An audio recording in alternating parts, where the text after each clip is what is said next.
بسم الله الرحمن الرحيم والصلاة والسلام أشرف الأنبياء والمرسلين. Salam alaikum. Salam à vous les frères et sœurs du Maghreb.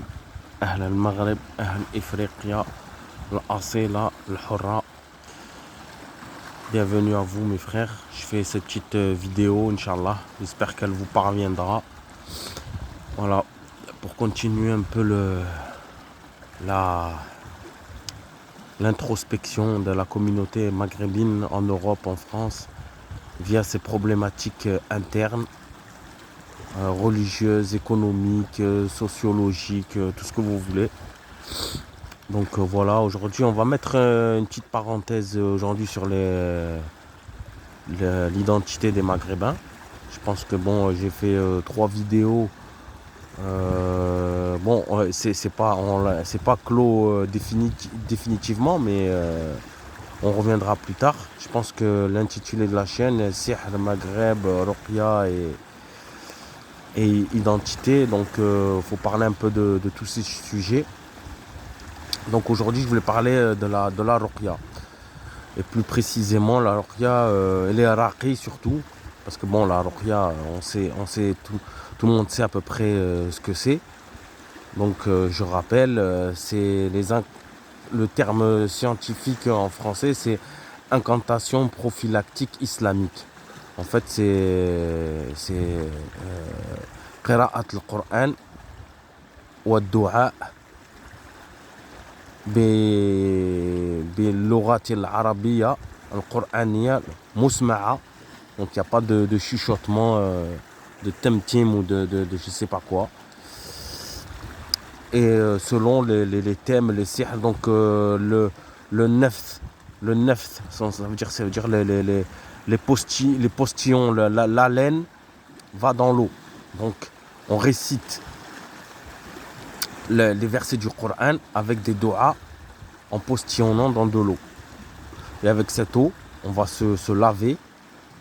Donc on va se laver, on va boire. Et on va se laver, on va se rafraîchir et on va boire. Parce que la sorcellerie, comme elle est faite par les djinns, et les djinns sont faits de feu.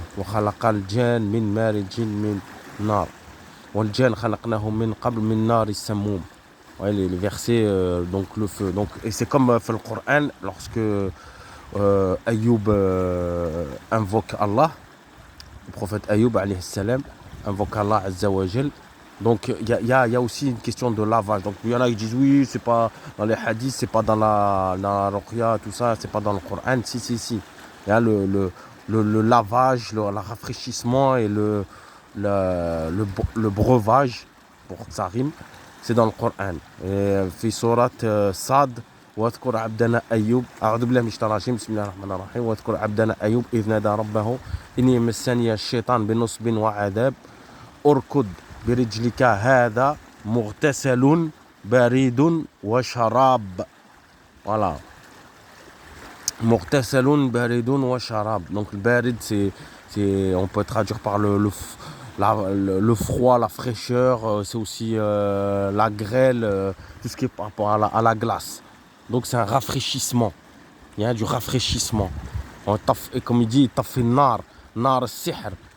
Tu vois, et pour éteindre. Et sharab, la boisson, pour boire. Donc voilà. Mais je reviendrai, des fois je vous fais même moi en ce moment, je parle de Ruqya, je devrais m'en faire une moi personnellement déjà.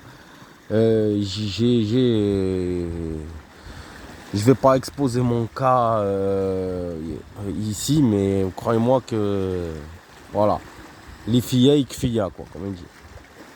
La filles ikfini. Je dis ça.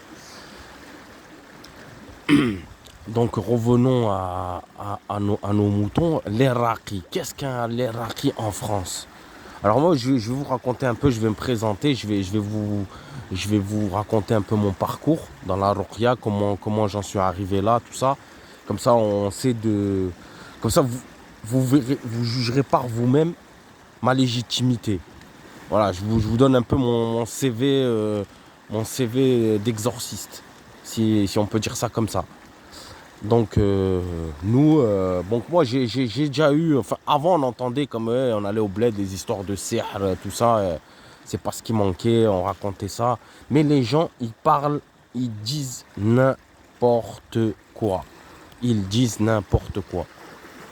Et même, ils vous racontent certes, ils vous racontent des anecdotes sur du sihr. Ils ont vu des gens avoir des crises de possession, tout ça. C'est pas ça qui est, quand je dis ça, c'est pas pour nier ça. C'est pas ça le n'importe quoi. Le n'importe quoi, c'est ce qu'ils vont déduire. Ouais, les djinns, ouais, c'est ci, ouais, cela, nanana. On lui a fait du sihr, ta, ta, ta. Alors que c'est beaucoup plus complexe que ça. Donc lui, il a vu la finalité. Voilà, une femme, elle a des crises. Et ça, c'est rien, ça. Ça, c'est des petits, c'est des petites entités. Mais on en reviendra plus tard sur le, on rentrera plus dans les détails, dans la démonologie, les vrais symptômes, tout ça. Là, c'est juste une introduction, donc je vous explique. Donc, bon, moi aussi, j'ai subi des attaques, du sihr, j'ai du mess, du ayn, voilà, les trois formes. Sihr, ayn, mess. Ou ayn, sihr, mess. Comme vous voulez, dans l'ordre que vous voulez. Le, le ayn, on est tous exposés au ayn. On est tous exposés au ayn, malgré nous. Voilà. Donc, mais on n'apprend pas à s'en prémunir. Et le ayn est sous-estimé. Alors qu'il est aussi dangereux que la sorcellerie. Il est aussi dangereux que la sorcellerie. Quelqu'un qui a du ayn, je peux vous garantir que... Voilà, des fois, il y a des gens, ils ont du ayn, c'est pire que s'ils avaient de la sorcellerie. Ils peuvent rien faire. Et ça, finalement, ça a les mêmes effets. Hein. Ça vous, je veux dire, ça a fait pour vous annuler vos bienfaits, vous rendre malade dans votre santé. Ça a les mêmes effets que le sihr. Hein. En règle générale, hein, on ne va pas rentrer dans la comment ça s'appelle, dans la pathologie occulte, mais ça a les mêmes, ainsi que le mess. Sur tout ce qui est maladie occulte, voilà, les symptômes, même les gens n'arrivent pas à différencier. Hein, j'ai du sihr, j'ai du ayn, j'ai un mess. Souvent les gens les confondent. Peut-être avoir les trois en même temps, parce que si on a l'un, on a l'autre. On a l'autre, franchement, donc c'est avoir les trois en même temps. Parce que le ayn crée une brèche dans l'aura. Le ayn et le mess créent des brèches dans l'aura. Donc quand il y a une brèche dans l'aura, donc ça veut dire le sorcier, quand il envoie le djinn, le djinn acteur, le djinn travailleur, opérateur, qui doit opérer le sihr dans votre esprit, dans votre esprit, dans votre aura, dans votre corps éthérique, eh ben lui, il peut rentrer par là. Donc vous lui facilitez le boulot. C'est pour ça qu'on dit la ruqya est une cause, mais la cause aussi, il faut qu'elle vienne de la personne, du musulman lui-même. Car si un pécheur atteint d'un mal occulte, s'il continue ses péchés, il guérira jamais. Ça va de soi. Si un musulman atteint d'un mal occulte se repent, se réforme et fait l'istighfar et diminue les péchés et continue le traitement la ruqya, ça va apporter ses effets. Ça va apporter la guérison. Bi'idhnillah. Ça, il n'y a aucun doute là-dessus. Donc, un peu expliquer un peu les raqis en France. Donc les raqis, c'est arrivé, on connaissait avant aller voir le taleb, surtout nous les maghrébins, le taleb. Mais comme il y a eu une confrontation des courants, des madhhab religieux, c'est-à-dire nous les malikites, avec tout ce qu'on a de notre passé islamique, y compris les moucha'ouidines, tout ça, tous les charlatans qu'il y a, mais ça fait partie, comme je dis, du folklore islamique. Ça en fait partie. Donc, faut pas croire qu'en Arabie Saoudite, ils sont plus, comme ils étaient plus sur le tawhid et sur les hadiths, dans le mouvement hanbalite, de Ahmed ibn Hanbal, il n'y avait pas de sorcier, il n'y avait pas de bid'a, il n'y avait rien en Arabie.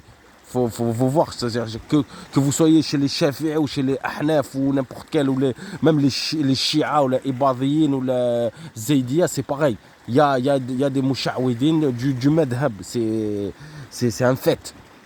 Attention, il y a les sorciers, comme je vous ai dit, il y a les sorciers soufliyin, les sorciers qui travaillent avec les entités inférieures, et les sorciers, les ulouyin, ceux qui peuvent se dissimuler, ceux qui font la taqiyya, on va dire, la taqiyya shaytaniyya, tu vois, ils se planquent, comme dit le Coran, wa idha laqaw alladhina amanu qalu amanna wa idha khalaw ila shayatinihim qala inna ma'akum innama nahnu mustahzi'un. Et quand ils voient les croyants, ils disent ouais, nous sommes avec vous. Et quand ils retrouvent, quand ils sont fait le khalwa, ça veut dire déjà le khalwa, quand ils sont en retraite, ils disent à leur shaitan, nous sommes avec vous, on est juste en train de plaisanter. Innama nahnu mustahzi'un, on se fout de leur gueule. Donc voilà, donc faut bien distinguer ça. Il y a des mecs au-dessus de tout soupçon, des saharines au-dessus de tout soupçon. Vous voulez dire, il peut vous sortir les ayats du Coran sans problème, quoi. Hein. Il récite, il peut même vous apporter des arguments, vous clouer le bec. Il peut littéralement vous clouer le bec. Déjà parce que là, n'oubliez pas que le sihr est une science apprise, est une science enseignée. C'est une vraie science. Là, aujourd'hui, on parle de science, de ulum, mais là, les gens, ils croient que le foot, c'est une science, la cuisine, plein de trucs profanes, ils croient que c'est au rang de science. Non. واتبعوا ما تتلو الشياطين على ملك سليمان وما كفر سليمان ولكن الشياطين كفروا يعلمون الناس السحر يعلم ils enseignent, c'est un enseignement. N'est pas sorcier qui veut, n'a pas accès. Je vous garantis qu'aujourd'hui, s'initier, vous allez trouver des charlatans qui vont vous apprendre des tours de passe-passe. Après, vous allez monter, mais je veux dire que si vous n'êtes pas coopté par les démons ou héritier d'une famille de sorciers ou vraiment un zuhri, quelqu'un à abattre, un zuhri, j'expliquerai ce que c'est qu'un zuhri. Les gens ils parlent, c'est n'importe quoi, les traits droits, sur la main, c'est pas ça un zuhri. Déjà, ça n'a rien à voir. Ça, c'est les trucs pour les juhala, les soufaha, les sots. Les sots, ils croient, faut leur simplifier les choses, comme ça ils croient, ouais, c'est zuhri, mec il se dit je suis zuhri. Non.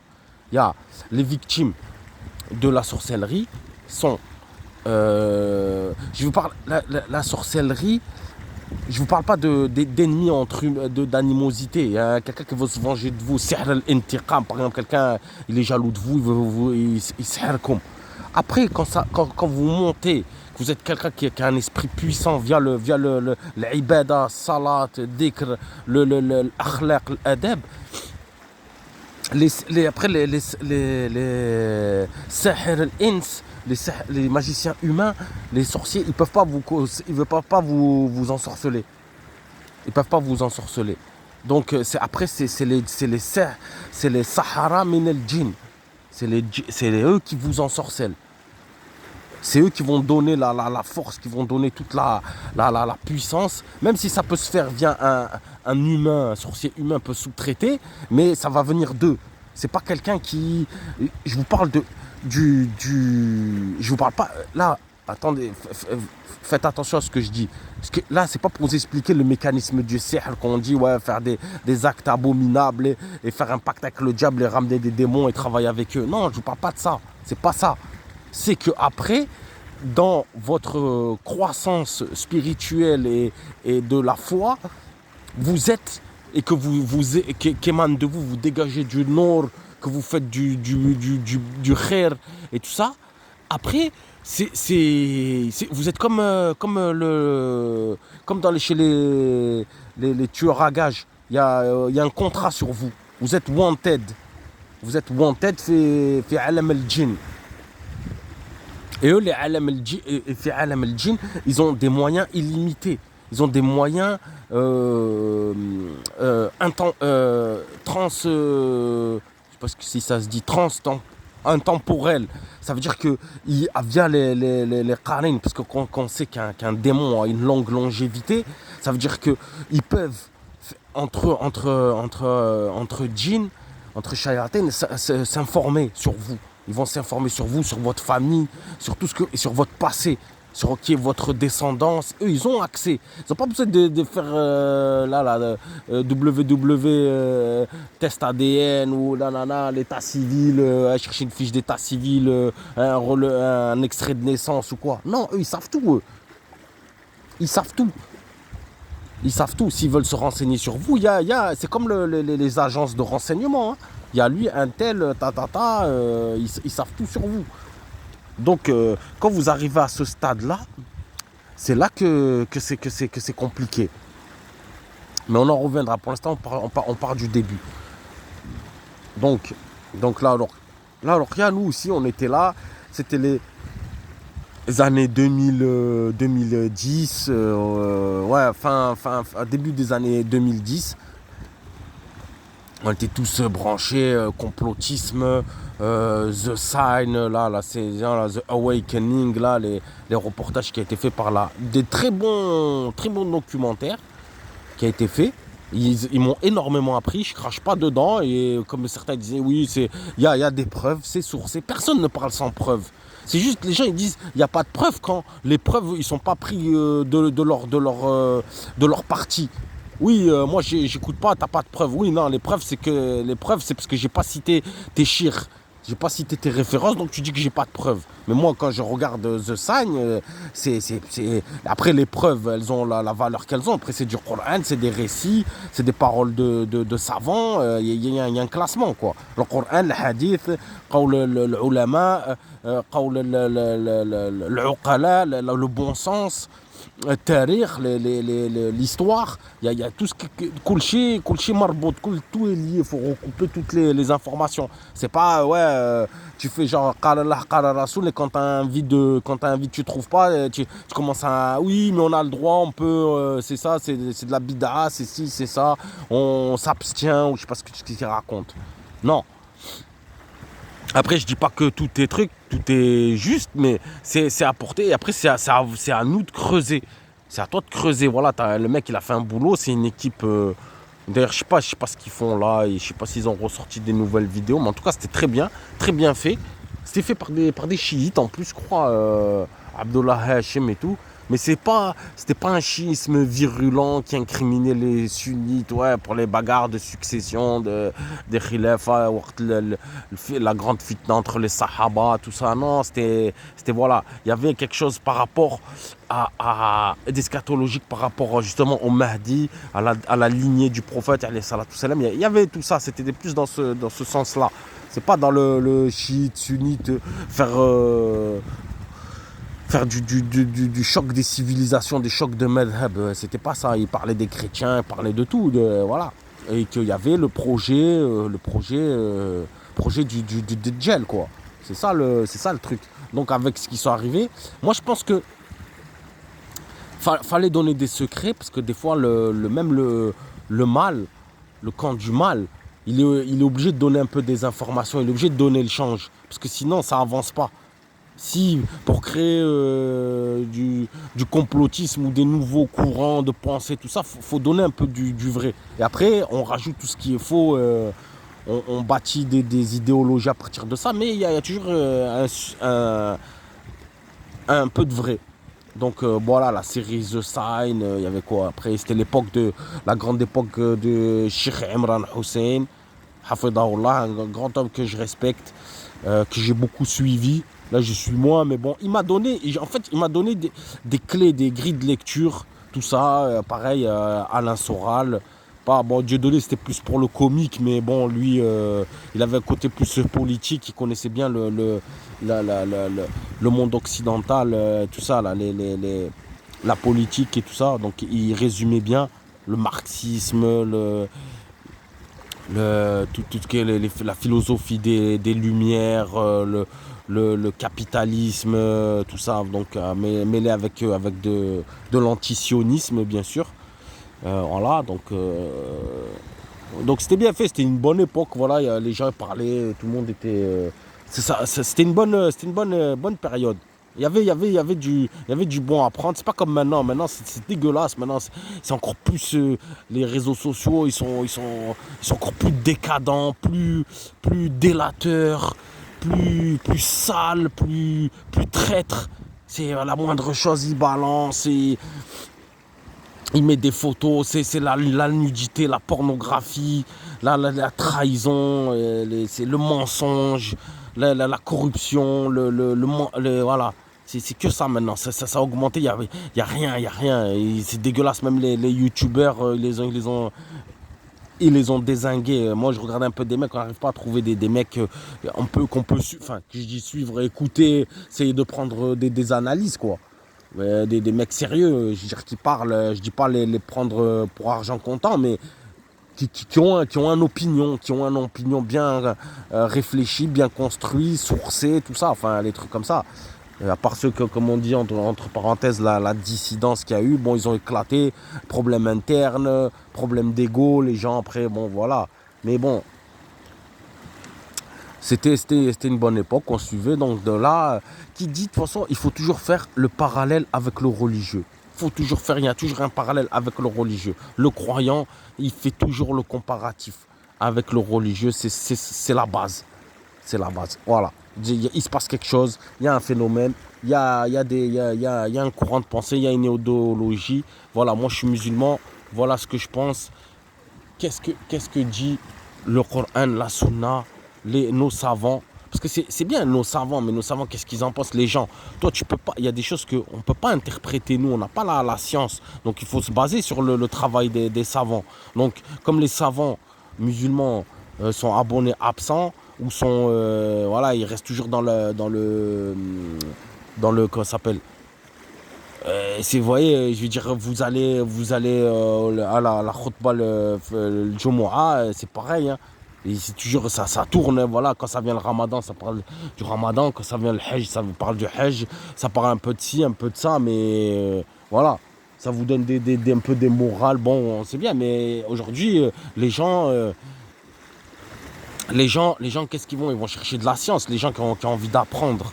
Mais aller chercher comme ça, des fois, la science brute, être un autodidacte, comme ça, c'est un peu dangereux. Parce qu'il y en a plein, on peut s'égarer. Il y en a beaucoup, j'en ai vu beaucoup s'égarer, partir dans des délires. Parce que la religion, elle peut rendre fou. Trop s'intéresser, ça peut pousser aussi à la mécréance. Hein. Il y en a, ça les a rendus fous, ça les a fait apostasier. Il y en a, ils sont dans des délires. Il y en a, ils imprètent comme bon leur semble. Oui, c'est ça, ils font le parallèle. Alors, ils développent des théories à tirer par les cheveux. Ils arrivent là, ils ont deux, trois des mecs, ils font des lives. Bon, c'est hallucinant. Des fois, j'entends des mecs, c'est hallucinant. Et ils parlent même pas l'arabe. Et comment tu peux faire, comment tu peux dire des choses en France, balayer des gens qui ont travaillé, toi tu parles, t'arrives même pas à faire une phrase en arabe. Ton accent, il est même pas, c'est même pas une question d'accent, ta syntaxe, elle est dégueulasse, t'arrives pas à produire en arabe. Tu te sers de sources arabes, mais t'arrives pas. Et les mecs en français, oui, le verset de ci, le verset de ça, va chercher, creuse. Il y a des gens qui ont creusé le truc. Tu peux, après toi, de ton côté, même si je dis pas qu'il faut être un agrégé en langue arabe, c'est pas ça. Mais déjà, avoir une connaissance. Déjà, quand tu lis le Coran, je vous dis moi, le Coran, je le lis en arabe, mais j'ai la traduction en français. Je suis sur les deux pages. Ça veut dire que quand il y a un mot, je bute dessus.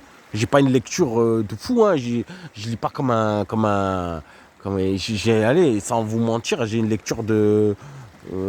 Comme un mec de CE1, CE2. Hein. Je déchiffre, hein, je lis, mais j'arrive, mais avec le français, à force de lire, ça devient fluide. Et après, j'ai du vocabulaire, tout ça, j'emmagasine, parce que pourquoi je cherche à traduire le mot, quand c'est un mot qui m'intéresse, je veux savoir sa définition. Ouais, je veux savoir ce que ça veut dire. Et le contexte du verset. Parce que le mot, et il y a le contexte. Et la langue arabe, vous savez que c'est les mots, ils peuvent changer de sens selon le contexte. Je ne vais pas donner des exemples là tout de suite, mais vous savez qu'il y en a. Donc pour revenir donc à la Ruqya, donc après voilà, je me suis dit bon, s'il y a comment on va dominer le diable, comment on va mettre son plan à exécution. Si on parle de société secrète, d'occultisme, donc ça veut dire qu'il y a de la magie, il y a de la sorcellerie. Et quelle est l'arme du croyant vers la sorcellerie? C'est la Ruqya. Mais la Ruqya, comme je vous ai dit, comme disait aussi la Ruqya stratégie.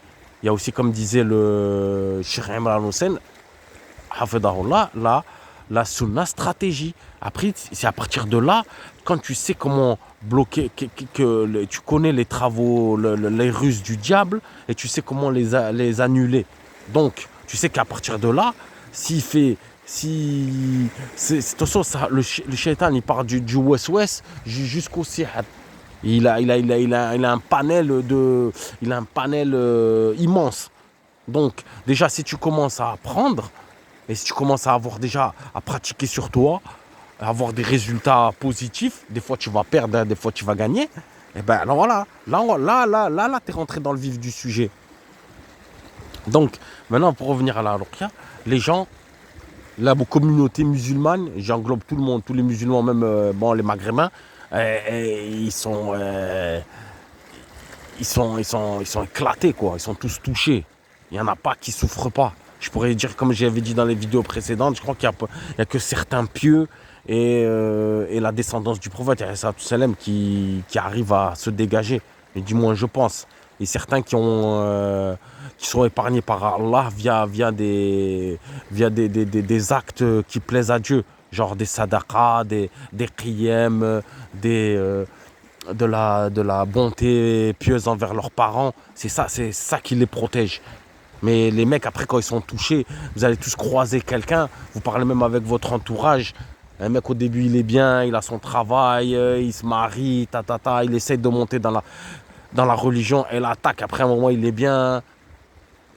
Et après, tu vois que ça va pas bien, ou il divorce, ou il tombe malade, ou il a perdu, il n'y a plus l'harmonie qu'il y avait dans son couple.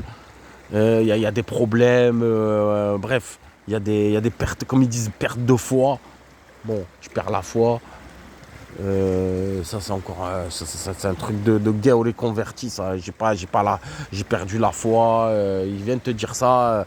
Comme ça justifie qu'il s'allait chez le Fajr et il te dit j'ai plus la foi. Faut que toi, tu lui fasses faut que tu lui fasses un bon couscous ou un bon avec matelot, avec du méchoui, là, du melfouf. Et comme ça, après, la foi, elle remonte. Comme les Hawariyyin, quand ils ont demandé à Sidna Issa à la table. Comme ça, ils mangent et ça repart, tu vois. Bref. Donc la Ruqya. Après, quand tu rentres techniquement dans la Ruqya. Donc voilà, moi j'ai commencé. Bon, Alhamdoulilah, il y avait tout ce qui. Enfin, Alhamdoulilah, oui, Alhamdoulilah, ala kulli hal, on dit Alhamdoulilah. Mais ça a suivi, on avait beaucoup de livres. Il y avait les librairies islamiques ont poussé. On poussait comme des champignons, il y en a partout, Internet. Donc il y avait beaucoup d'auteurs qui écrivaient sur la Ruqya, comment apprendre ceci, cela. Notamment, il y avait un qui est vraiment très très fort. Bon, je commence par celui qui m'a. Moi, je vous avais dit, j'avais commencé par un Jordanien. Il s'appelle Mohamed El Hashimi. Donc il était en Algérie. Il avait ouvert les centres de Ruqya. C'était une chaîne télévisée où il lisait le Coran, il exorcisait les gens en direct. Donc il faisait des sessions Ruqya. C'était Ruqya général. Ça veut dire qu'il passait un peu tout. Il faisait un peu Ain, Sihr, Mes. Il passait les trois. Donc il faisait les trois thèmes dans la même session. Il avait une bonne voix, même j'avais acheté son CD. Son CD, il se trouvait même dans les marchés. Vous allez, les frères qui vendent les accessoires islamiques, les livres, tout ça, objets de culte. Donc c'était facile à trouver. Les CD, les ruqat, ils étaient il y en avait à foison. Ça va, tout le monde, tous les raqis avaient leur CD de Ruqya, ça va du Soudé ici, la Fassi, Michel, la Fassi, tous, ils avaient leur Ruqya. On en trouvait sur internet. Je suis en train de monter une côte, hein, c'est pour ça que je suis un peu. Je respire fort. Donc on avait dit quoi aussi? Oui, donc les Ruqya en CD. Donc après, fallait apprendre les versets. Enfin, j'avais commencé moi, j'avais acheté le livre de. C'était un livre où il y avait une introduction. C'était. Qu'Allah le récompense comme ça, on va pas. Je crois que le nom c'était Zarruq. J'ai oublié le prénom. Je crois que c'était. Il est beaucoup dans les traductions et tout. Il a traduit beaucoup de livres musulmans et tout. Donc lui, c'était un livre de Ruqya, il avait la Ruqya généralisée, Ruqya Amma. Il y avait qui aussi? Il y avait Ben Halima. Ben Halima, c'était le premier qui avait. Moi, j'étais impressionné par son site. Parce que c'était bien expliqué. Il faisait bien les modules. Apprendre à la faire, comment dans la bassine, préparer les packs d'eau. Bon, moi, je suis pas très fan de l'écriture. L'écriture avec du zafaran, tout ça, là, la truc coulée dans l'encre. Ça, j'aime pas. Je suis pas adepte de cette méthode. Je la critique pas, mais j'aime pas.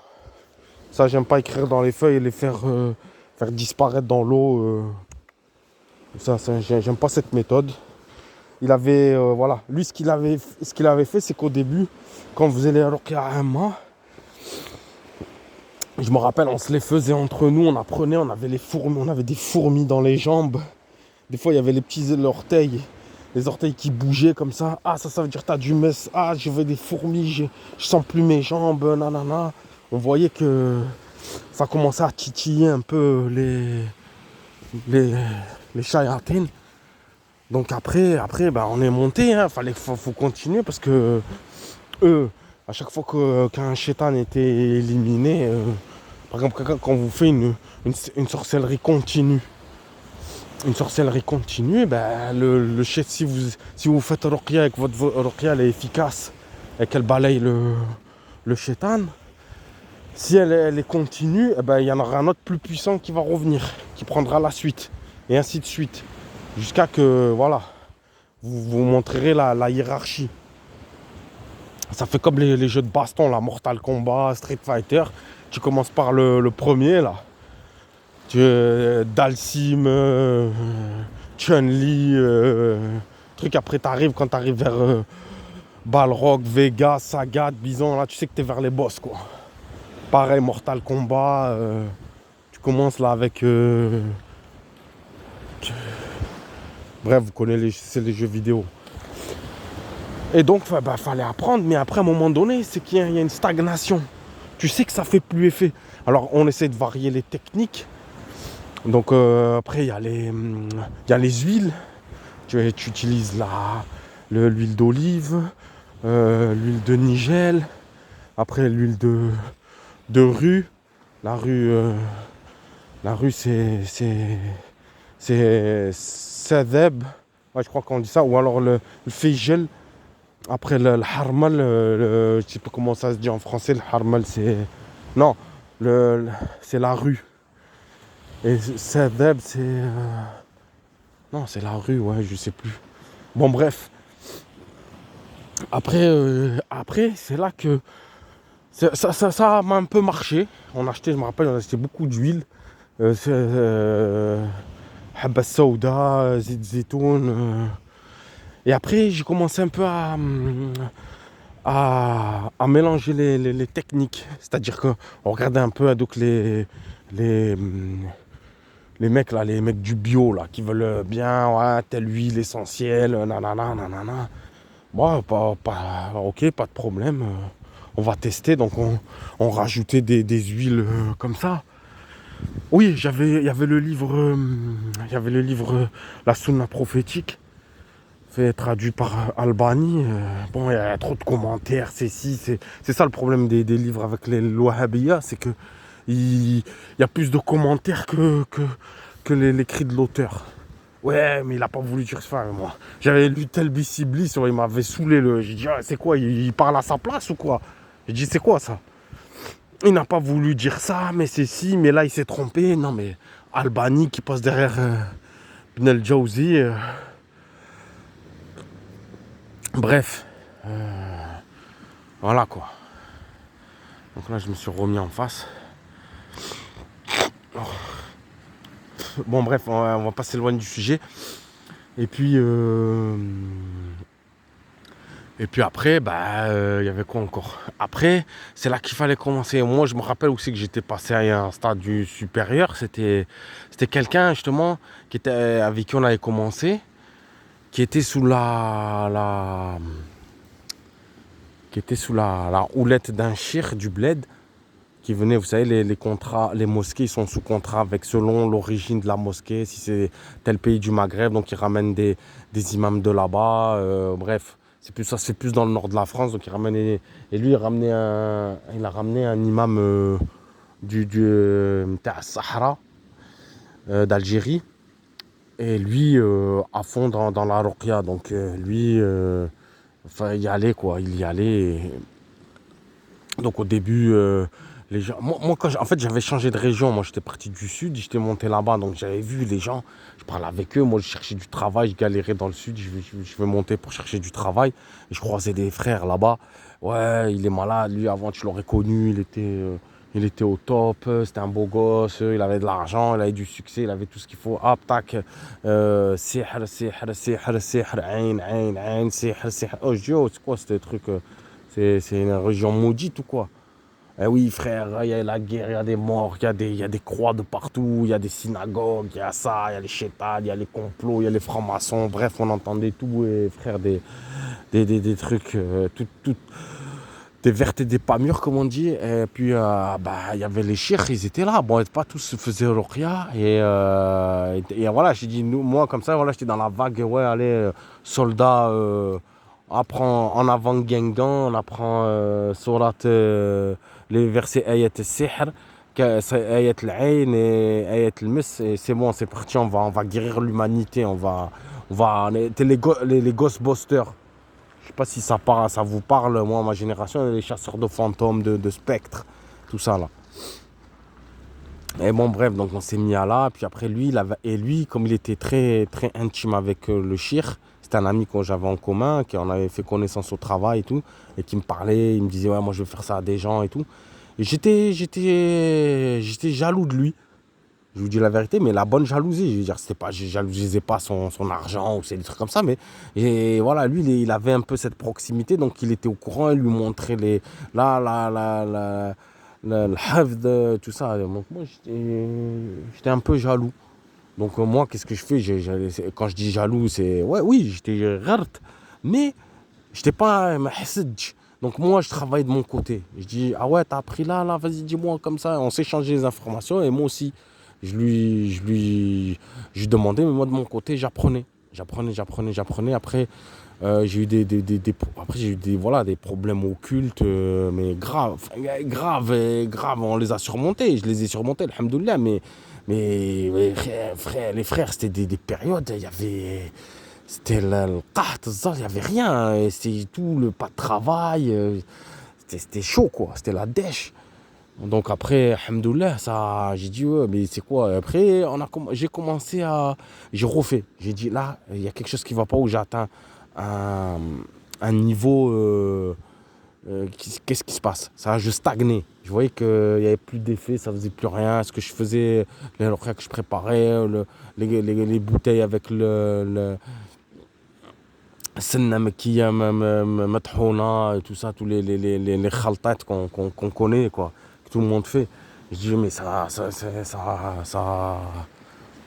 fonctionnait plus. Donc après, alhamdoulilah, bon, j'ai eu une petite période, un truc où je travaillais, je faisais des allers-retours, je remontais. Et puis toujours, j'ai pas lâché. Dès que j'avais de l'argent, alhamdoulilah, je travaillais, j'arrivais à, voilà, j'investissais, j'achetais des livres. J'ai acheté énormément, j'ai acheté des livres, j'ai acheté des livres hyper chers. Enfin, après, c'était toujours pareil, en relation avec la religion, mais j'ai acheté beaucoup de livres. Il y en a que j'ai acheté que j'ai même pas lu, j'ai même pas forcément lu, mais j'ai acheté.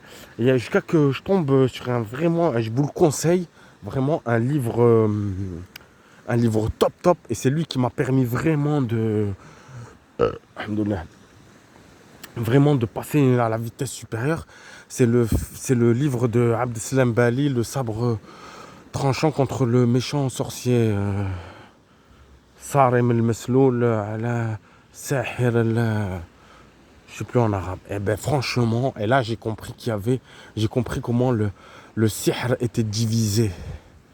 J'ai les plusieurs types de sorcellerie, comment a été fait, la sorcellerie par la sorcellerie des astres, la sorcellerie par la souillure, par le sang, je l'ai plus en tête, mais bon, c'est acquis maintenant dans ma tête, je sais comment ça fonctionne, mais et là j'ai réadapté ma ruqya. J'ai commencé à inclure des versets de là, des versets comme ci, comme ça, par rapport au thème. Et là j'ai eu vraiment des bons résultats. Des très bons résultats. Ça a marché, alhamdoulilah, ça a marché. Et après, je prenais confiance en fait. Je prenais confiance, mais vous savez, comme je dis, il y a aussi l'orgueil du croyant. Après, je disais, ouais, ça va, alhamdoulilah, je vais tout éclater dans le royaume. Nanana. Mais non, j'avais passé une étape. C'est pas... J'avais monté. Donc après, je commençais un peu à faire à des gens. Au début, c'était que moi, que chez moi, que moi, ma femme, mes enfants. Je faisais des trucs. En fait, c'est pas que je faisais pour eux spécialement, c'est que je préparais des grosses quantités dans des jerrycans. Là, je m'achetais des jerrycans 10 litres. Et je préparais et on buvait en fait. Ça veut dire qu'en permanence, de l'eau marquilla, tu vois, ça fait du bien, quoi. Donc après, alhamdoulilah, une bonne petite période. Après, je suis tombé, j'ai suivi, et en fait, voilà, après, il y a chaque shir que j'ai rencontré, enfin, que j'ai connu. Ça m'a apporté des choses. Alors après, c'était l'époque 2015, 2016. Peut-être avant, mais moi je l'ai connu voilà, vers ces eaux-là. C'était Sheikh Bellahmar, un raqi un peu controversé euh, algérien, de la wilaya de Relizane. Très bon en arabe, je regardais. Tout le monde parlait de lui, je dis mais non, parce que ma femme elle regardait les chaînes du bled, tout ça, donc il passait à la télé, tout ça. Donc après, je l'ai un peu regardé sur YouTube. Et lui, pareil, comment on va dire, je vais faire ça, une révélation. Lui parlait déjà, j'avais encore monté. C'est-à-dire qu'il parlait de choses que j'avais pas encore connaissance. Ça veut dire que lui, il arrivait avec des choses nouvelles. Donc, par exemple, il commençait à parler. Le premier que j'ai commencé à entendre parler, vraiment insister sur le Qarin, c'est lui. Donc le Qarin, je cherche dans le Coran, le Qarin. Vous voyez ومن يحش عن ذكر الرحمن نقيض له شيطانا فهو له قرين وإنهم لا يصدون عن السبيل ويحسبون أنهم مهتدون حتى إذا جاءنا قال يا ليت بيني وبينك بعد المشرقين فبئس قرين. Le Qarin, donc lui j'ai commencé à chercher. Hop, le Qarin intéressant.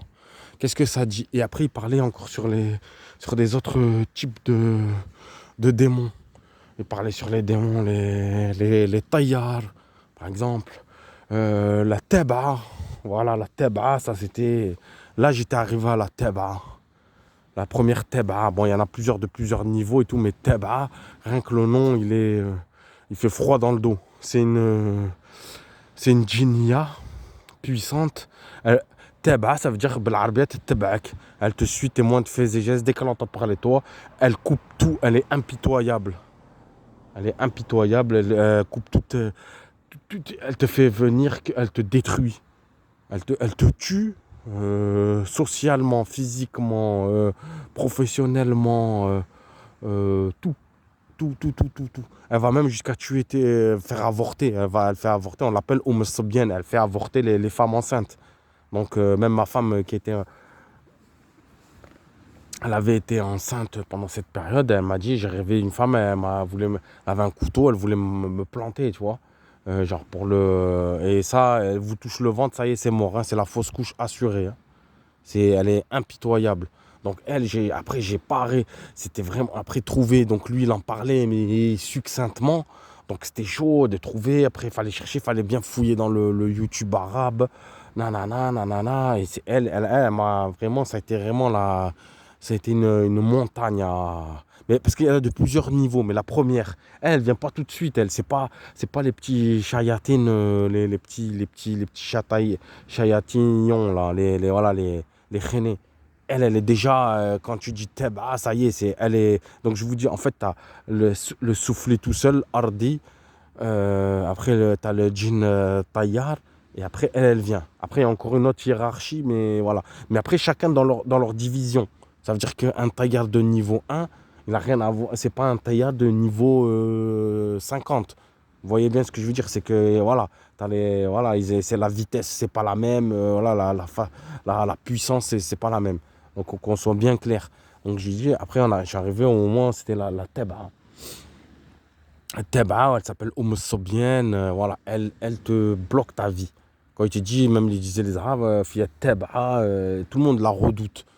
Donc je suis remonté, même les trucs anciens, ils parlent d'elle dans les Babyloniens, dans tous les anciennes, dans toute la Mésopotamie, l'Égypte, tout ça, on parle d'elle, hein, d'une démon femelle qui... Elle a plusieurs noms, après c'est plusieurs degrés, je vais pas donner l'équivalent des noms grecs, tout ça, mais c'est ça. C'est Tatmak Teba, et pour l'enlever, aïe, aïe, aïe, aïe, aïe, aïe, aïe, aïe, aïe, c'est une sacrée paire de manches. Donc je vous dis, après, c'est quand tu pourras enlever la teba, c'est balèze. Hein. Donc j'ai cherché, il fallait trouver. Bon, après, j'ai réussi à trouver, alhamdoulilah.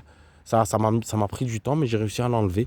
J'ai réussi à, à l'enlever, la teba.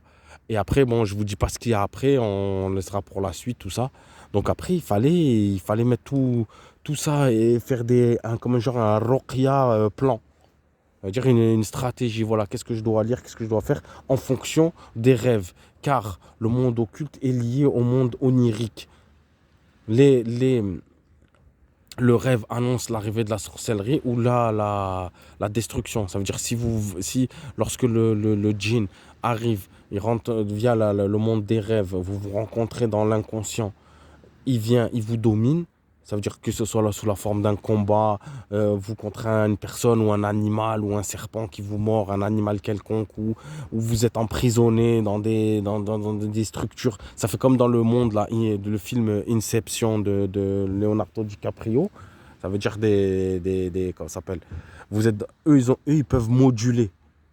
Ça veut dire que, voilà, lui, c'est comme dans, ouais, voilà, Inception, aussi comme dans Matrix, quand l'autre, il lui dit, ouais, fais que j'arrive à avoir, je connais le mode d'emploi d'un hélicoptère. Tac, il arrive, il lui file ça. Donc vous êtes là, vous êtes en galère, vous courez, il y a des mecs qui vous poursuivent, et là, vous savez pas où voler, vous montez, là, et lui, il y a une porte fermée, là, et après, vous vous réveillez avant qu'il vous touche. Ou des fois, il vous plante, ou il vous tire dessus, ou des trucs comme ça. Ça, vous savez que vous êtes atteint.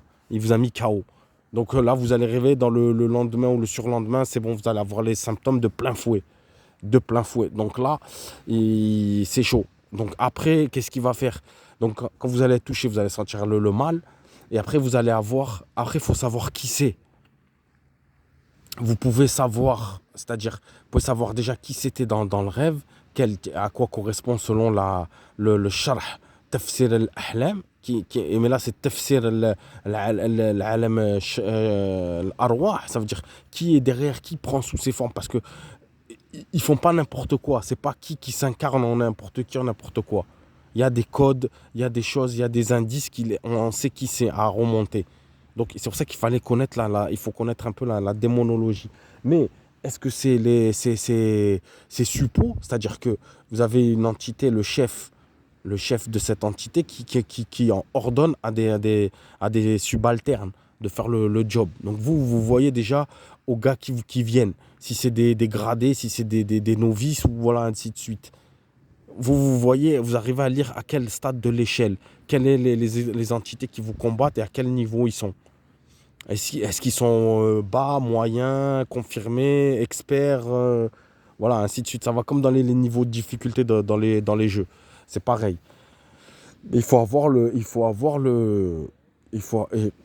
et tout ça, il faut le retranscrire en versets du Coran. Ça veut dire qu'il faut trouver qu'est-ce qu'il y a ça, qu'est-ce qu'il y a ça, qu'est-ce qu'il y a ça. Oh, j'ai vu un chien, donc je mets les versets, je mets un verset où il y a le chien. Par exemple, je vois un chien, وَتَحْسَبُهُمْ أَيْقَاظًا وَهُمْ رُقُودٌ وَنُقَلِّبُهُمْ ذَاتَ الْيَمِينِ وَذَاتَ الشِّمَالِ وَكَلْبُهُمْ بَسِيطٌ ذِرَاعِهِ بِالْوَصِيدِ لَوْ اطَّلَعْتَ عَلَيْهِمْ لَتَوَلَّيْتَ مِنْهُمْ فِرَارًا وَلَمُلِيَتْ مِنْهُمْ رُعْبًا. Tu vois, et ça c'est le chien protecteur. C'est-à-dire dès qu'ils vont le voir, ils vont avoir peur. Il y a plein de... Et ça se fait, ça doit se préparer. Et quand vous allez faire, et après, vous allez, une fois que vous aurez fait bien le tactique, donc le sihr, ayn, mes, non, mauvaise ayn, mes et sihr, et après vous allez séparer. Après le sihr, c'est qui? Voilà, tel, c'est un chien, c'est un serpent, c'est un oiseau, c'est ceci, cela. Et là, je vais adapter les versets, et après, je vais les inclure dans un enchaînement. Après, je vais me laver, je vais boire 2 3 jours. Souvent, c'est 2 3 jours. Même dans la... C'est dans le Coran, hein, les mecs, moi je te dis, les mecs, Ruqya 6 mois, qu'est-ce que c'est ces conneries? C'est un mec, c'est un escroc, c'est un incompétent. Il n'y a pas de Ruqya 6 mois. Ça veut dire que le mec, il a fait un mauvais diagnostic. Il fait le Coran, j'ai pas le verset en tête, mais quand Sidna... quand Sidna... j'ai oublié qui c'était. Sidna Zakaria alayhi salam, il a demandé Rabbi a'tini aya. Aya, en tout cas, c'est thalathat ayamin, 3 jours.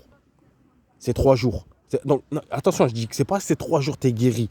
Ces 3 jours, ça veut dire que tu vas faire la ruqya le dimanche, c'est-à-dire lundi, mardi, mercredi, mais jusqu'à mercredi, t'auras une réponse, t'auras une manifestation dans le rêve. C'est-à-dire dans le rêve, alors où tu gagnes le combat, où tu fais une percée, où tu fais une contre-offensive et fructueuse et tu l'affaiblis ou tu le détruis, ou tu as perdu, ou genre il n'y a rien qui se passe et il t'en remet une couche. Ça veut dire lui, vu que tu as fait le ruqya, ben lui, il va aller renforcer le truc. Donc c'est ça le truc. C'est pour ça que les gens ils galèrent. Oui, et nanana. Et vu comment ils font, moi je regarde les mecs, je vais pas dire les noms là, mais j'en regarde pas mal sur la France, sur le bled, truc. Ils vont pas combattre. Il va te lire 5 minutes. Limite ils ont pas des pactes avec les djinns. Parce que eux aussi ils ont des représailles. Quand tu es raqi, tu as des représailles. Ils attaquent ta famille, ils attaquent tes biens, ils attaquent tout. Tu perds tout. T'as intérêt à être bien avec... quand tu leur déclares la guerre, eux c'est la guerre totale. Ils t'anéantissent. Ils te laissent rien. Ils rigolent pas, eux. Ils t'anéantissent à jamais. Ils vont te laisser... tu vas regretter le jour où tu as osé te dresser contre eux. C'est ça, eux. C'est qu'ils sont impitoyables. Tu vas te battre contre des gens impitoyables. Donc c'est ça mon frère. Donc la ruqya, c'est pour ça, elle doit être réservée à des gens qui sont stables dans la foi. Stables et hauts, qui ont ils ont une force spirituelle. Donc c'est ça la chose. Donc bon, là j'ai parlé une heure. Donc après on va affaire à suivre. Je vais pas pour vous embrouiller les idées. Après je vous montrerai comment on fait le ruqya plan. Le game plan, comme ils disent dans les trucs, dans le combat. Si vous ne préparez pas un game plan, un ruqya plan, vous allez vous éparpiller, elle sera inefficace. elle sera inefficace et vous n'aurez aucun résultat. Vous allez galérer, vous allez dépenser de l'argent, vous allez pleurer, vous allez dire wesh, qu'est-ce qu'il y a là, là. Et vous allez peut-être vous allez être en colère contre Dieu. Ça sert à rien de mentir et me dire ça parce que je connais les gars comment ils réagissent. Ouais, subhanallah, j'ai pas, je نصلي نصوم ما درت ما ظلمت ما ظلمت حد ما درت الشر ما لا لا اش بيا اش صرالي, tu vois, les trucs comme ça quoi. Commence à faire ça et ça tu perds la foi. Quand tu commences à penser comme ça y est, le mec il va pas t'en dire, mais peut-être ça y est frère, le mec il a pas il a jamais eu une foi solide. Parce que Rabbi dit la yukallifu Allah nafsan illa was'aha. Si t'es touché par il y a pas quelque chose de plus fort qui va te détruire. Si, parce que c'est Allah qui permet. Wala yadrahum illa bi'idhnillah. Tu vois? وما هم بضارين به إلا بإذن الله. C'est Allah qui veut. Donc si Allah il connaît ta foi, il connaît, certes, je dis pas si, il connaît ta foi, donc il sait que tu peux résister, tu peux surmonter une attaque de ce degré-là. C'est proportionnellement au degré de ta foi. Après, si toi tu lâches, si tu fais pas le jeûne, si tu t'emboîtes pas, bien sûr, des fois, tu as des moments de faiblesse, des fois, tu craques, des fois, des fois, tu peux vivre avec. Des fois, même moi, des fois, tu as une attaque, je sais que, voilà, je l'ai, mais je dis, bon, je vais pas faire des crises d'hystérie ou des trucs. Je l'ai, mais tu vois, je le digère, tu vois. Il est là, mais il me fait du tort. Parce qu'il va, lui, qu'est-ce qu'il fait quand il vous touche pas directement? Il va pour les plus faibles de vos autres entourages. Donc il va faire des waswas à votre femme, à vos amis, à vos parents, à n'importe qui ont de l'influence sur vous. Donc voilà, et ils vont venir ça va être le carnaval, votre vie. T'entends là, tu vas là, après c'est bon, tu as envie de écouter personne, d'éteindre ton téléphone, tu te dis, khlas, mais après tu t'isoles, et lui t'es une proie, favorite. Et Allah il donne des petits coups de pouce. Mais il faut faire, il faut se battre. Il ne faut pas lâcher, il faut se battre, il faut être fort. Et Allah, yansar. Yansaruhu Allah.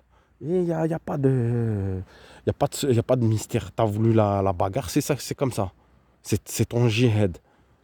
Donc voilà, il faut l'accepter, il faut se battre. Il faut travailler, il faut réfléchir, il faut planifier, il faut être un stratège. Stratège, et voilà, et après quand tu comprends, tu sais déconstruire la ruse du diable. الذين آمنوا يقاتلون في سبيل الله والذين كفروا يقاتلون في سبيل الطاغوت فقاتلوا أولياء الشيطان إن كيد الشيطان كان ضعيفا. C'est tout. C'est le Coran, c'est comme ça, frère. Ou tu crois ou tu crois pas. Il n'y a pas de wesh, c'est partiel, c'est momentané, c'est séquentiel, un jour oui, un jour non. Même si tu es touché, ta foi ne bouge pas. Tu crois toujours en Allah, tu es là, tu attends qu'il te libère. Parce que même voilà, des fois, je vous dis, des fois, j'ai beau faire, je dis, alors là, je vais faire un ruqya, je vais mettre le paquet, frère. Bof, il se passe rien. Peut-être j'ai mis à côté ou quoi. Mais je vais faire, je sais pas, un amal saleh. Et ça va débloquer direct. C'est pas du amal ruqya, c'est du amal saleh. Je vous ai dit, amal saleh, c'est quelque chose qui plaît à Dieu. Dans mon interprétation, là, je ne vais pas faire le mufti ou je vais faire le truc. C'est voilà. Tu fais quelque chose qui plaît à Dieu. Tu vas aider des gens, malgré que ça te demande un effort. Tu vas visiter un malade. Je sais pas moi, tu rends service à des gens, mais quand tu rends service, ça veut dire que tu lui fais. Tu acceptes de lui faire une démarche, je sais pas moi, des papiers, ou tu veux lui réparer un objet, ou tu vas lui faire une course, mais tu le fais avec le bnia salha, tu vois. Tu ne fais pas roche à contre-cœur, bzaf et tout, c'est ça. Non, tu l'accomplis comme si c'était pour toi. Tu l'accomplis au top. Tu mets de l'effort. Et voilà, je dis, ça débloque. Ça débloque. Tu payes une dette, tu fais une sadaqa, surtout les sadaqas. Les sadaqas, c'est quand t'es KO, je dis, ouais, là, je suis touché, j'arrive pas à les anéantir. Tu fais des sadaqas. Mais tu fais des sadaqas, des vrais sadaqas. Attention, quand tu fais une vraie sadaqa, c'est pas forcément tu vas mettre 1000 euros ou des trucs comme ça. Non, c'est une sadaqa, tu vois. T'es nouïha, tu vois ce que je veux dire, tu mets l'intention. Tu vois, tu vas dire, je vais faire une sadaqa, je vais faire un truc bien, tu vois. Eh ben, wallah, par Allah que ça marche. Allah, il va enlever il va t'enlever, il va t'alléger, il va te soulager. Ça marche comme ça. Des fois, c'est pas toi que, des fois, lui, il gagne. Des fois, même, tu peux faire ce que tu veux, frère. Des fois, tu dis, ben, ça marche pas. Ben, des fois, tu fais un amal saleh, ça débloque. Donc voilà, des fois quand t'es fatigué, t'arrives pas à lire, à faire tes... Moi, des fois ça m'arrive, moi, des fois je m'organise, des fois j'ai la flemme. Donc je sais que ça va. Il va encore m'attaquer parce qu'il a vu que j'ai été affaibli. Donc j'ai pas fait la ruqya, j'ai pas préparé. Eh ben, il va attaquer, il va remettre une couche. Mais tu peux l'affronter spirituellement parce que déjà ton niveau il va pas baisser comme ça. Tu as déjà une force spirituelle, donc déjà tu peux le combattre. Tu vois.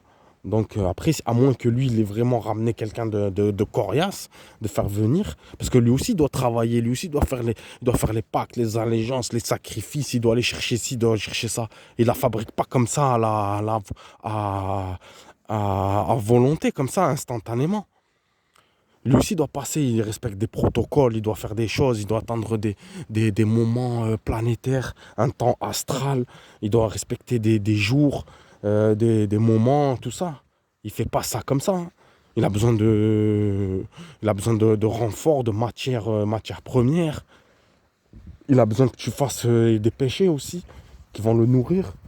Il a besoin que tu lui ouvres les brèches.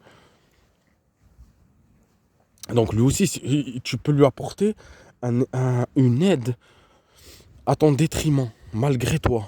Donc lui, il en profitera, il saura saisir l'occasion. T'inquiète pas pour lui. Donc voilà, c'est un combat, vraiment un vrai combat. Après ça, quand tu arrives à un niveau, elle te donne des pouvoirs, la ruqya, quand tu sais. Quand je dis la ruqya, c'est dans la lecture du Coran, comment allumer des waswas, enlever du mauvais œil, comment capturer des pensées, comment connaître, sentir des choses, ça te donne plein de trucs. T'es supérieur à la normale. Ça te donne des forces. Une compréhension des choses, une vision, plein de trucs. Mais après, il faut savoir le faire. Si tu veux des nouvelles compétences, en fait, dans le Coran, il y a plein de compétences. Il y a plein de compétences que tu peux acquérir. Mais il faut savoir les acquérir. Les acquérir, c'est par le Coran. Quand tu lis le Coran, tu désires une telle compétence. Bon, après, quand je dis, il faut que le comportement, il suit derrière. Hein. C'est pas, tu fais n'importe quoi. Après, tu dis, oh, Rabbi, atteini le basira, Rabbi, atteini le taqa et tout ça. Non, et tu l'as comme ça. Non. Il faut faire faut que tu sois dans la rectitude. Ça veut dire salat, le ibada avec les gens, attention, hein, faut pas rigoler avec ça. Hein. C'est déjà, quand je vous dis ça, ça veut dire que on revient pas aux acquis. Hein. C'est pas, t'es là, hey, j'ai fait de la salade en plus, c'est si, là, non. Là, c'est déjà, au niveau de la pratique, t'es nickel. Voilà, c'est ça que ça veut dire. Et après, tu demandes les compétences. Et il peut te les donner, comme il peut pas te les donner, comme il te les refuse. Donc voilà, c'est comme ça. C'est à Dieu, c'est comme, tu vois là, tu évolues dans un... Je comprends avec les jeux vidéo, parce qu'on dirait, subhanallah, c'est inspiré de là.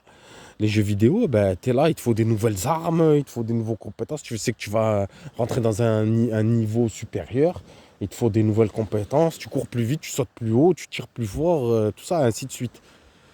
Voilà. Donc c'est comme ça avec Allah dans le monde occulte. Pour ceux qui sont... de toute façon, c'était comme ça. C'est le Rabbi Qaddar lak hadi, c'est ça. Voilà, il a choisi ces gars qui vont combattre là. Il y aura les gens, il y aura les prédits, il y aura les gens du ilm, il y aura les gens de ci, il y aura les gens de ça. Il y aura les bourgeois de la communauté, il y aura les architectes, il y aura les savants, il y aura ça, voilà. Il y aura les exorcistes, il y aura voilà, chacun bon, chacun sa part.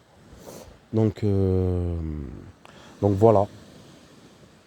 Après, on évoluera, je vous montrerai des choses. Et après, il y a plein de techniques. Après, là, tu peux améliorer la ruqya aussi par l'espionnage.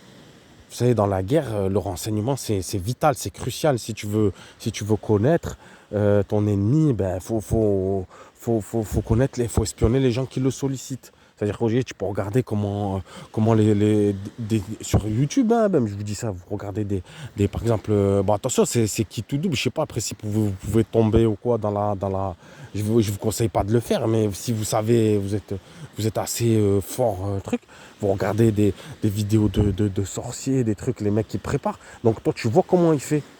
Donc toi, en regardant comment il fait le sort, ou comment il parle de telle entité, comment il fait, tu peux déjà le détruire. Ça veut dire si lui il fait, je sais pas moi, si il fait, euh, il fait un sacrifice, voilà, toi tu lis حرمت عليكم الميتة والدم ولحم الخنزير وما أهل به لغير الله. Tu vois, tu lis ça comme tac, ça annule ça, ça annule le sacrifice. Tu sais qu'il fait ça, qui est par exemple, tu sais que voilà, il fait ça avec de la souillure. Voilà, tu vois, ya ayyuhalladhina amanu innamal mushrikuna najas. Tu vois. Et là, tac, tu sais comment c'est là. Chaque verset, il apporte sa puissance. Sa puissance, assemblée à d'autres versets, ça va construire un édifice. Tu vois. Voilà, ça va te faire un édifice qui va te protéger. Donc, ils ne pourront pas t'atteindre. Donc, c'est comme ça que ça marche. Donc, tu les espionnes. En les espionnant, il y a beaucoup d'informations. Parce que comme certains, les salafistes, une fois, j'avais dit, ouais, est-ce qu'on peut regarder... Comme pendant l'Inquisition, tu sais, les gens, ils te disent, oui, mais on espionne les sorcières, on lit leurs livres. Je dis, mais c'est interdit. Ouais, mais si tu veux les combattre. Parce que le mec, il peut te troubler, il va te dire, ouais, mais ça, il peut te cacher, il peut faire des tours, des sortilèges que tu comprends rien. Toi, tu sais pas c'est quoi, toi, tu te dis, mais non, mais ça, c'est, ah bon, c'est de la sorcellerie, ça, ah ouais, vous pouvez faire ça. Parce que quand vous regardez les sorciers, bon, les sorciers, ils mentent, hein. Le sorcier, c'est un menteur c'est dans le Coran, mais il fait des choses. Donc lui, il croit le shaitan. Le shaitan, il lui dit des choses, il lui fait des petits miracles, voilà. Et lui, il y croit. Et lui, après, il lui apprend sa religion. Et dans sa religion, il y a le sihr. Mais lui, il apprend et il est menteur. Il sait, lui, quand il va parler aux gens, il sait qu'il leur cache, il sait qu'il ment. Mais lui, il ne sait pas que le shaitan, il lui ment. Il croit que le shaitan, il lui dit la vérité. Même peut-être au fond de lui, il sait qu'il lui ment. Mais en fait, comme il lui apporte des preuves à côté, et les effets de son mensonge, donc il le croit. Ouais, même le Coran, il est dit وَعَجَبُ أَنْ جَاءَهُمْ مُنْذِرٌ مِنْهُمْ وَقَالَ كَافِرٌ هَذَا سَاحِرٌ كَذَّابٌ. Tu vois, Sahirun kadhab. Voilà, il y a aussi, par exemple, وَلَقَدْ آتَيْنَا مُوسَى تِسْعَ آيَاتٍ بَيِّنَاتٍ Ah non, astaghfirullah rabbi. Attends, non, c'est pas ce verset-là. Verset où menteur, c'est...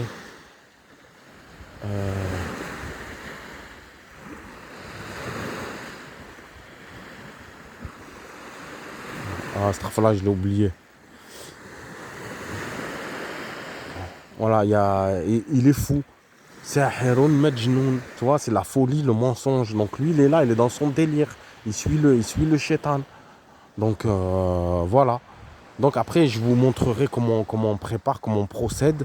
Mais après, déjà, il faut que je vais continuer encore à expliquer. Parce que déjà, comment des raqis qui ont pas la...